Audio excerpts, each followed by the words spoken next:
29th Sunday of Ordinary Time invites us to reflect on the theme Greatness in Serving. When James and John asked Jesus for places of honor in his kingdom, Jesus took the opportunity to teach his disciples that to be great in the kingdom of God, they must become servants just like him. He knew that in his Father's eyes, it was the servants who would receive high positions, not the highly honored. Throughout his life, Jesus was consumed by a love that compelled him to live for others, never for himself. In Jesus' eyes, this is what it meant to be a king, to lay down his life for his friends. Jesus offered James and John the privilege of sharing in his sufferings. But this did not mean that their sufferings would take away people's sins. Only Jesus could redeem the whole world by his death and resurrection.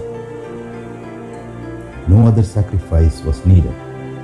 Still, he offered them the privilege of bearing his burdens as well as his joy, and so becoming as compassionate as he was.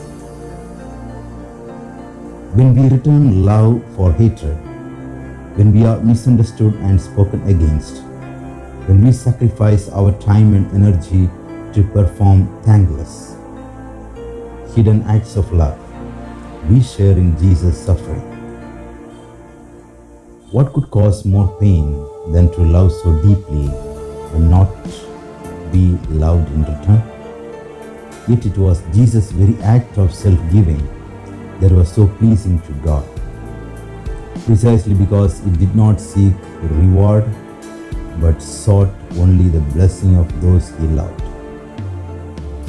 In our own ways, each of us is called to drink from Jesus' cup. Who among us does not face opportunities every day to lay down our lives for others? Who does not sense the call to draw closer to the Lord by giving up our lives, even in the smallest of ways, for our friends?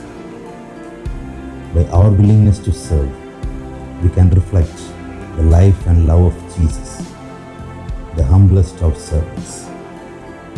What a privilege to share in Jesus' sufferings, that we may also share in his glory.